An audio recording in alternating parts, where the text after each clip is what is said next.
Hey, Alec F1 here. I'll show you the projects I'm working on now real quick. I got a lot to cover. Let's show you guys what I've been up to and what I've been doing. After the Avenger, I have a JU-88A4. It's a Revell kit. I've been working on, it's what my brother-in-law, who lives in Germany with my sister, he bought this kit for my son a long time ago, and my son never put it together. And I kind of feel, kind of owing. It was a nice gift. It was a really nice gesture. He said his father used to work at a Junkers plant in World War II, and I guess they made these, the JU-88s. So anyway, I've just got the cockpit glossed and weathered right now. You can see I put the sprue glue down in here, what looks like green snot. That's sprue goo, and it fills in those gaps really nice. This whole piece here, you're not familiar with the kit, all this right here that's a seam. It fit pretty tight, but there's gaps here, huge gaps there, up here that I've been filling in. It does a pretty good job. I filled in here with it so far, and that may look, seeing the light, reflectivity. Love the sprue goo because it really helps erase everything. I need to lay down some. See how it's just, after I hit it, I still like using my old Squadron sanders. That extra fine always puts a nice shine on there. Anyway, moving on. So speaking of sanders, sanding sticks, I saw something on Amazon. They didn't cost horrible amount, but I bought these because I had a canopy, an F16 canopy on a Hasegawa kit. It's a 148 scale Saudi Block 60 F16. So I think it's just really cool plane. Had to have one when I saw it.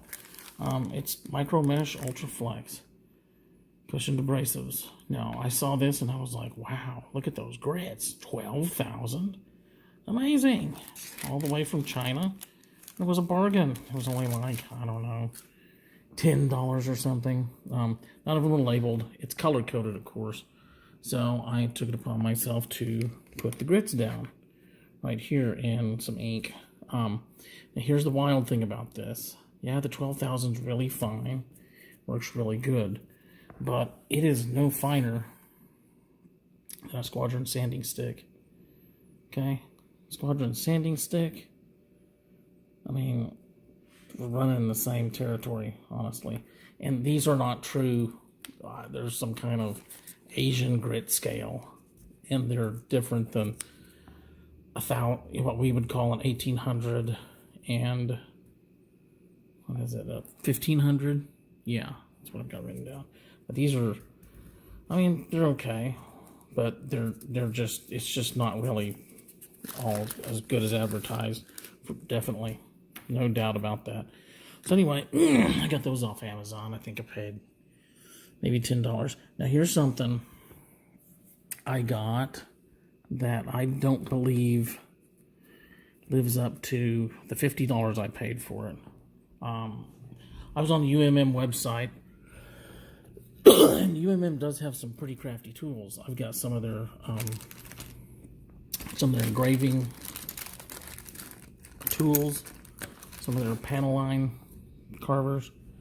I really have wanted one of these kits for a long time since I've seen one. It's just a punch.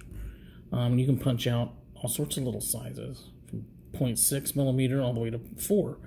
I thought it was a pretty good bargain because the golden one was like $82. I was like, well, I don't want to jump in quite that hard and heavy, because maybe I want the one. There's one on there that's more versatile, comes with more, and it's just a piece of Lexan that's been cut out on a piece of very hard, what it looks like. But the milling on this looks to me, this feels like plastic, and this has got, but the inserts here are metal. So what you do is they come with all these little punches. These weren't marked of what diameter goes with what. You just kind of are supposed to kind of, oh, it doesn't fit there. Let me fit it here type thing. So what I did was I came back through and I decided to mark what diameter they are. So it's a 1.8. Okay, so it goes into 1.8. It's pretty tight through there, really tight. It's going to come back through and you can tell how tight these are. How tight are they? Well, that's good. I mean, there you go. You can barely put it through there. See that? You just whack them all. There's it's almost like a pin punch. So it's just kind of punching out through the bottom. You can tell there how far I've driven it through, which you probably don't need to, obviously. Get enough through there. But anyway, nice little thing, even though it's a little. What I find I have a problem with, some of these holes don't look like they were milled perfectly square to the aluminum. Color me crazy, but some of them, some of these holes look a bit off. Maybe I'm fooling myself. I don't know. See that right there? That does look laid over a bit compared to that one. Let me get my phone right down on here. See? That is a problem. If you're not hitting something nice and flush, you're going to have some problems. But worse than that is what I found with the pin punches. I'm sure you could just get some pin punches and do this, but I found this out. These pin punches are not, look at them, they're crooked. That means, what size is this? I know I've marked this. Maybe my ink is gone. So anyway, so when you put this into the, say I think this is the 0.6 perhaps. Yeah, it probably is because it's hard to get in there. So check this out. It goes in there. Take the other behind it out so you can see this. It is crooked. There's no doubt. You can tell. That's going in straight. It's not the way the hole was milled. It is that it's actually crooked. I'll prove it to you. I will take that and I will just kind of turn it around. See? Goes all the way around. That is out around. Not out around, but watch. As we roll it, we will notice that it has a bit of a wiggle. Try that again. It's close up there. Got a new phone, so look at that. That is not good, especially when you're whacking it with a hammer, because it is not going to, here, put it right there on the line. Shadow to pin. Got it. Has a little bit of a high-speed front-end wobble, huh? And it wasn't the only one that I found. I believe there was another one in here. Had the same problem. No larger ones. But they're not perfect by a long shot. And here's one right here. This is worse than the one I just showed you. See that? That's the 1.4. Look how off that is. I'm going to be no genius machinist. Put it in the 1.4. But I'm driving something in with a hammer, though. And granted, I didn't, you know, I'm a sucker. I got their aluminum too, aluminum punch sheets to put in there. These aren't thick. I mean, they're 0.1 mil. So, but that's not going to work out too well right there. Look at that. And if I'm paying $50. That is not anywhere close to good workmanship. Look at that. So anyway, there's $50. Maybe shot. I don't know. Haven't even really tried it that much. Anyway, let's sweep that out of the way. What's more?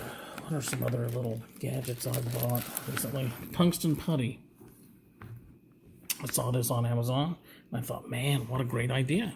Look, who wouldn't want tungsten putty?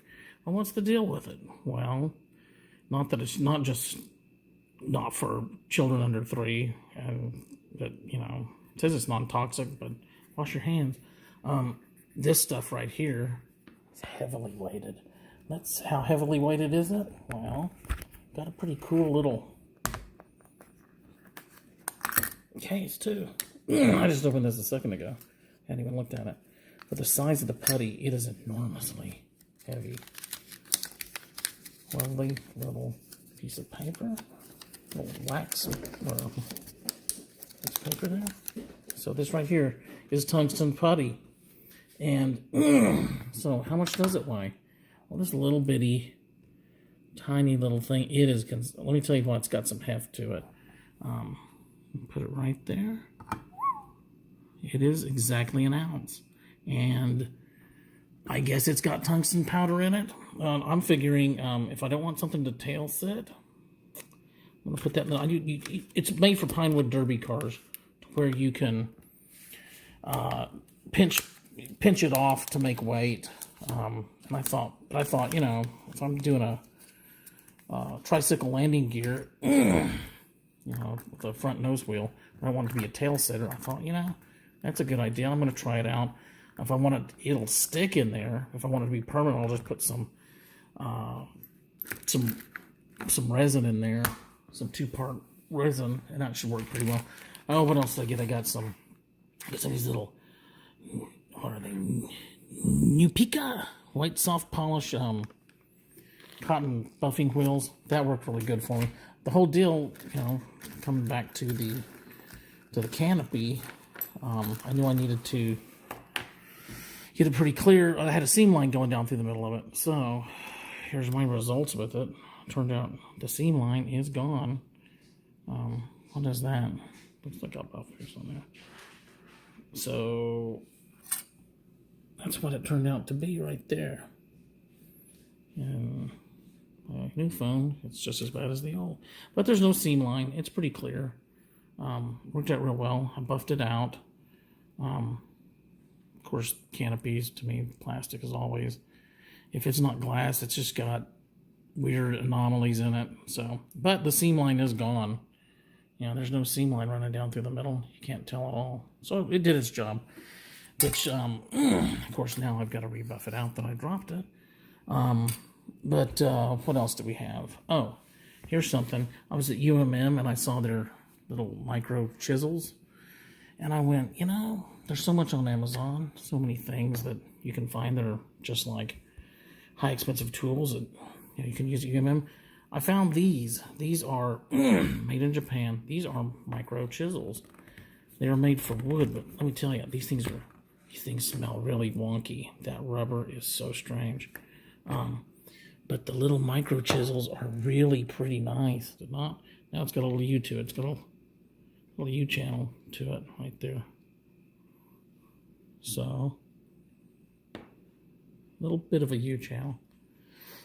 There's 4 different types, and you can get, in those 4 types, they have 4 different sizes. So, there's one that has a V channel. Actually, I'm getting out of the bare bones with this silly file. That's the actual flat chisel. That's just a normal bevel. Right there. What else do we have? I like these a lot. The other ones are pretty nifty. And there's one that's, it's just this one here is interesting. It just puts down a line. It's just like a knife edge. Doesn't like to show up right there in it. Just a little knife edge. It's just for, would be great for carving panel lines straight down it, you know. Nice little sharp chisel point there. And the last one, kind of my favorite here.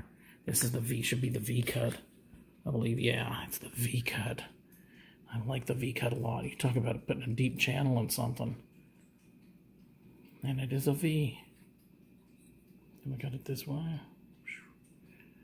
I've carved on some pieces of plastic. Worked really good. I got some basswood to play with too. But anyway, there's that. I went on a VMS Modeling Solutions onslaught.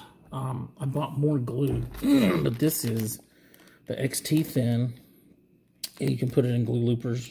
Works really good to get down in tight sections. It's it's this one is for resin, only for resin parts. I do have some resin parts that I want to glue, and I don't want any more trouble out of those, so I'm using that. Now the reason I got the airbrush thinner, it's an acrylic thinner, is because I bought these. I may have shown you another episode, my last one that I got some of the paper shaper from them. And one of the things they show in their video is that they use, they actually haven't sent it to me, but it should be a bottle this size of their clean slate paint remover. So you put after you let the paper dry on your subject, you put the clean slate, and up comes your paper, and then you mix these acrylic binders. This one is these are high solid acrylic. One is for finishing resin, so that's a softer resin. You impregnate the paper with that. It's not quite as stiff. This one is an acrylic binder, of course, rapid acryl. And what you use this for is that this, of course, is the structuring resin. So that hardens your paper, really makes it solid. You thin that with some airbrush thinner, and that's what you use. It'll actually turn into, well, almost like a rubberized paper. And then it makes it easier to handle and paint and put it on there. I thought I'd try their decal set and softening solution. I don't know. I use the Mr. Hobby style, Mr. Decal set, I think it is. But it's 2-in-1. Their products seem to be pretty squared away, pretty nice. So I'm going to give that a shot. Let's see how that works. The other two things I've had one I had to get. The other one I sort of had to get. I can't see anything anymore. So my magnifying glasses I used, actually, they were the white ones, Yucatan or whatever they are. Anyway, I did not use the strap on it. And what happened to those? They're the big white ones with the big battery compartment here with the LED light. Well, I've got this lamp here, so I really don't need the LED light. I wanted something lighter, more compact. And I settled on these. They're a lot like the other ones. They use the same sort of magnifying glasses, I believe. So, of course, I've got some from the other set. I had to throw it away because it developed a crack, like right in here. And this spot would be what would be this spot right here. And I tried to glue it. I tried super glue. I tried some regular hobby glue, Flexi 5K. It just kept cracking on out, so it was swinging out. I kept wondering, well, God, am I that sweaty? Why are these glasses falling off? Well, no, it was because it developed a crack right here and was just actually breaking off in that direction. So I settled on these. These are pretty nice. I like them. They're very light. They really score high with the ladies, I'm sure. And so far they've been pretty good. I was afraid I couldn't see. Those might have been $15 at Amazon. Now these chisels, I spent $25 on Amazon on those. That's how much those were. But I'm coming back right now to my last thing here that I'm going to show you on my tools. Remember, I might have showed you guys, if you watched my video, my Gundam Planet nippers that the bastard cats threw off of my table and broke the one half of the nipper off. I bought a new pair for $35, but these, for some reason, I've adjusted them. I tried adjusting them, and they don't necessarily, they're kind of strange. They're not cutting as well as the others. See that little, I wonder if you can see when I flick, almost that chrome layer kind of bubbles up right there. It's strange. It's like they're not meeting quite right. I know that when I cut with the tip here, right at the very end, it doesn't like to completely cut through your plastic. And I thought, well, gosh, I want to send them back. I mean, they work decently. So I saw these ones on Amazon. They were $35 also. And I thought, well, I wonder how these work. These were $35. Very nice case that comes in. These are Vulcans, and they come with this nice little protective piece here. There's the Gundam planet. All I've got is that little rubber piece up there, you know. That's it. It does its job. It's pretty nice. Forms good. These are the Vulcans, and I thought, well, I wonder how these work. So I just had to get a pair and try them out. And I'll tell you what, they are not as good as the Gundam at all. They don't seem as polished here, and I don't think that the edge on the blade here is as good as the Gundam planet. And I'll show you what I mean real quick. Oh, yeah, the JU-88 here. This is an old kit, like I said. It's this one. A Revell kit. It's not the greatest, but, you know, it's not the worst. I kind of felt compelled to build it for my brother-in-law's sake, and maybe give it to him, since his dad worked in a Junkers factory in the Ruhrgebiet in Germany. Anyway, let's take this sprue. Let's do some cutting action on the sprue here. So, okay, here are my Gundam planet nippers.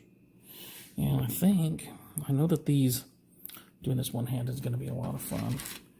Let's just try to nip at the wing. I know that's coming off next on the steps. So, I'm going to drop her here. Come on. Look at that. I didn't even hear it. That cut right there. It's already cut. Really nice. Really nice.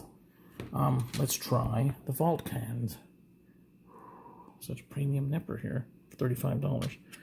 I'm going to do the same thing right over here. Let's make a cut over here. Okay. Going in. Listen.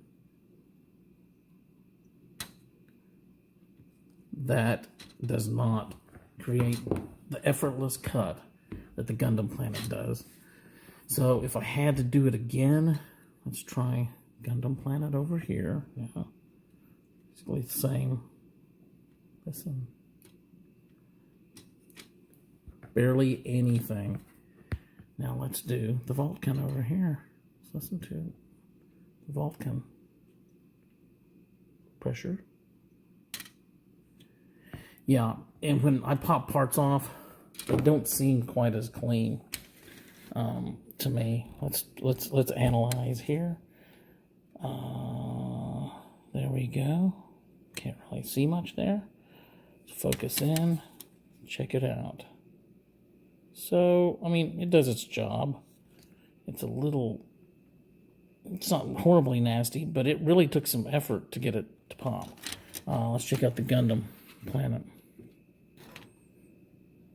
Can't really tell much, but the effort was so much less. The Gundam planets are really the way to go, unless I guess you're going to get a God hand or something. It's the only thing I can think of to do. So, anyway, last things I have on my list are some model kits.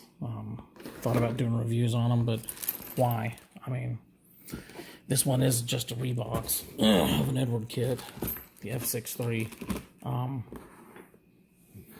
little Hellcat here. Like I said, it's a rebox, it's a reissue on same molds. It's pretty nice. I got it from, I believe I did get this from, I get it from Sprue Brothers.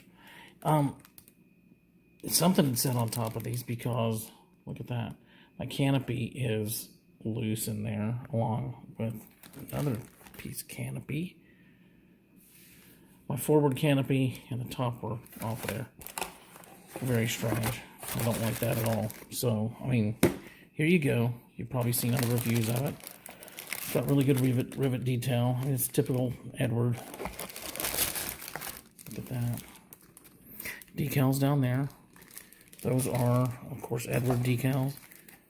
You've got a mask for the wheels and for your glass. Little photo etch, not bad. seat belts, wiring harness for the, and we've got resin wheels. Hey, time to try out that VMS glue, hey? So, but that's about it. I mean, it's not, there's, the versions you can make are these right here.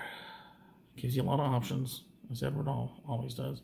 Well, I mean, compared to the 109s, just 5 might be a little pale, but it was really kind of a early or mid production Wildcat that I wanted, and it was a brand new kitten, so I bought it, and don't know when I'm going to put it together. I'm kind of tired of building Navy planes. I started on a Tamiya Corsair as well, but then this kit came out. I had to get this Academy kit.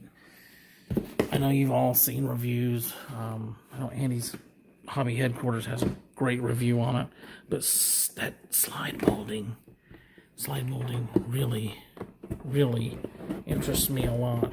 So I had to buy this. It was one of the last kits that were brought in the country, I guess, from what I was told.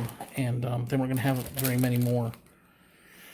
After this, we're going to have to come from overseas. So I thought, man, I just want to get my hands on one. I love this kit. That slide molding.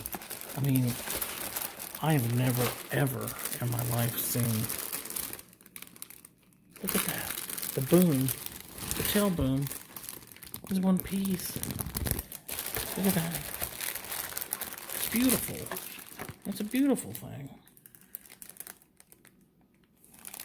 This bottom of the will be the main fuselage. The rivet detail on here is so nice. It's so big. It's kind of one of the reasons why I got that punch. In case I, just by chance blew some of that rivet detail off. I want to be able to stick it back on there. I mean, that is one tremendous selling point of this kit. It is just beautiful. Look at the rocket pods. Those beautiful, I guess, unguided, free-flowing rockets. That is just beautiful. And the instructions, the paint. I love this chopper anyway. I'd had my eye on getting a die-cast one a long time ago, and it's just really cool. I can't wait to get this thing put together. But anyway, so that's pretty much my update for now. Back to the JU-88, back on the bench, and on with the experiments. See you guys later. Thanks. Bye.